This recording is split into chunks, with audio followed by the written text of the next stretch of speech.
So just like I promised, I'm going to give you guys a video about a little bit to do with financial literacy. So I know it's a little bit different and, new area and stuff, but just want to see how this goes real quick. So the first thing we're discussing, assets, liabilities.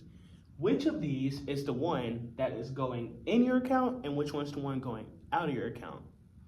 I'm going to give you a minute to guess, or if you know it, then you know.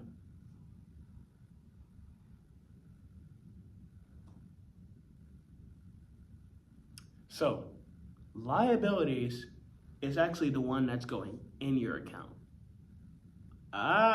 See, maybe I did get some of y'all. Maybe I did. But actually, liabilities is the one that's coming out of your account. So, if you actually know if you know what liable means, like you're held liable or you are a liability to this company or something, then typically that just means that you are causing the company to lose money. Now, assets are actually the one that is stuff that's coming into your account. Think of assets, account, liabilities, list. I mean, that's the way I can remember it, but whatever way you think you can remember it, go ahead. What are some assets and liabilities? So this looks different for everybody, but the most common assets and liabilities is this: stocks, real estate, dividends. What are going to be your liabilities? Rent is going to be a first one because that's coming out of your account. Mortgage payments. I want you guys to give your own, take on it, whatever you think a liability would be. I'm going to give you my personal liability. So this could look different for everybody. Cars. So rent, I mean, you are paying somebody to live in a house. That's not bringing you money in, so it's obviously a liability. Mortgage payments. Now, you're trying to buy a house, so you would think that it's an asset. Maybe some of you guys would. Maybe you guys know that mortgage payments are a liability. But mortgage payments inherently take money out of your account. Cars. Some people use cars as an asset. Maybe car dealerships, they, make money off of those. So, like I said, this looks different for everybody, but for me, it's a liability because is it in my name? And a lot of things can take money out of it, so like gas and stuff. Now, why are these an asset? These are an asset because stocks, they could put money in your account. Although you have to invest money to put this in your account, you might consider that a liability for that, since you have to put money into it to, get something out of it. But it's actually an asset because it can put money in your account. So consider that an asset. Real estate. Now, this is controversial, but real estate inherently can put money in your account, depending on how much money you're putting into the real estate investment. If you're putting like $300,000 and you only make $1,500 or so, and rent, or not rent, but mortgage payments are above that, and not to mention you probably have to pay way more expenses than anything, you're not going to get a return on investments, an ROI, and that's what we're going to discuss next. What is an ROI? Just a return on the investment that you put into it.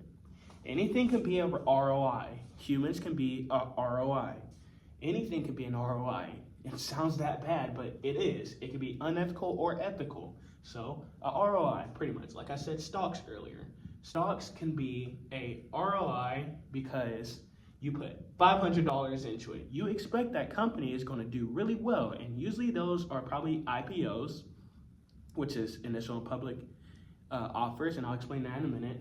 But IPOs or anything that you think will do really well. Cryptocurrency, Bitcoin, if you invested in it before. You might be rich as hell if you did, actually.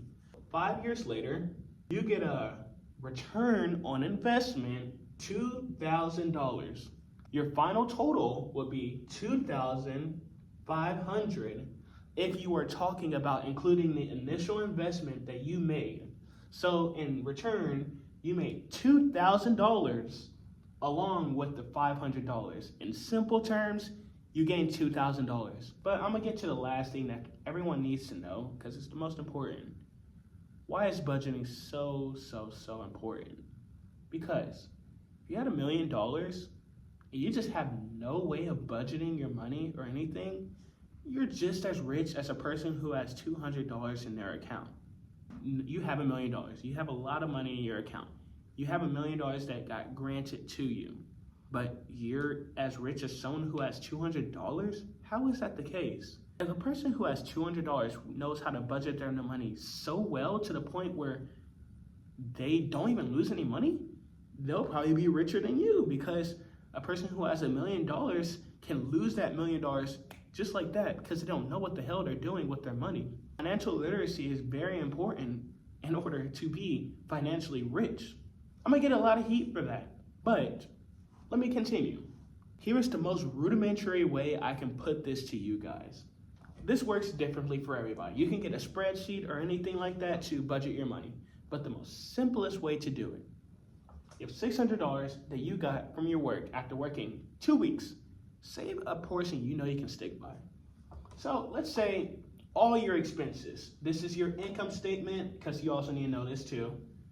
Your income statement and your expenses, your income and expenses. So for most people, you don't even know what this looks like. You don't even know what the hell I'm doing.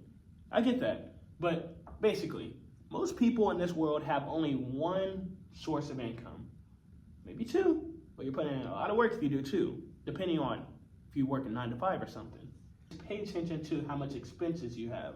So let's think of gas, right? Gas for 2 weeks. Somebody who spends gas on a regular basis, let's say, let's just do, I know this is pushing it, but $80. $80, right? And I'm gonna hope that, you don't have to pay rent or anything, so rent maybe wouldn't really need to be covered at the moment, so I'm gonna leave that out because I'm really talking to the average people around my age. Food, anything that is a necessity, any necessities whatsoever. Let's say about $120. $120 for food and gas. So that's $200 in total already that you have to use on expenses. Now, you need some money for discretionaries, and discretionaries is basically just things that you want to spend on for yourself. So movies, shopping, stuff that doesn't need to be taken care of at all, just something you want to do at your leisure. Everyone needs money for their own leisure. That's what makes a good budget. So let's say, I don't know, let's do $90. So $90, right? Now it's $290 that is going to all your expenses. And look, there could be more. There could be more, and there's nothing wrong with that if it's a little more. If it's a little more, let's just make this easy on us, because I want to make this easy on me. Your expenses for 2 weeks would be $300, right? $300 that you are spending on things that you need. What are you going to do with that $300? You already spent it on discretionary stuff that you want for yourself. Now you have this much left over. Are you going to save it? What you going to do? Well, there's a couple of choices you can do. You can save it in your savings account. I recommend putting it into a savings account that gives you a high APY. And like I said, we'll discuss this later because this is already too long. Pretty much an account that gives you interest. And now I gotta explain that. In savings terms, it's money, it's extra money you would be getting on top of keeping your money in the savings account. It could be different, it could be good, and it could be bad. But we're talking about the good interest now because you're putting it in your savings account. Let's say you put, and this is personal, keep in mind, you put $100 into your savings account, right? Now you got $200 and you got $100 in your savings account. If you want, put $50 into stocks. Any investment type of thing that invests into your life specifically. Now you're left with $150. What are you gonna do with that $150? Well, I'm not gonna lie to you. This, at this point, needs to be saved and preserved till your next paycheck. Now, look, this $150 is left over. That's something you can save or spend, but your savings never gets touched. That's the difference. If you have this much money left over, or depending on how your savings works, if you have that much money left over, any money left over after you spend it on savings, discretion, you got all that stuff out of the way, that's how much you have left over. Don't touch it unless you want to or need to. You can put it in an emergency fund or whatever, anything that you want, because, I mean, if you have this much money left over, you can do whatever. But don't touch it unless you have to. That's the basics for now. So not only do you have money left over from all this, it's just good to have this habit in mind for everybody. Because in reality, people who are rich do this kind of shit. People who I know who typically have a lot of money always learn how to budget.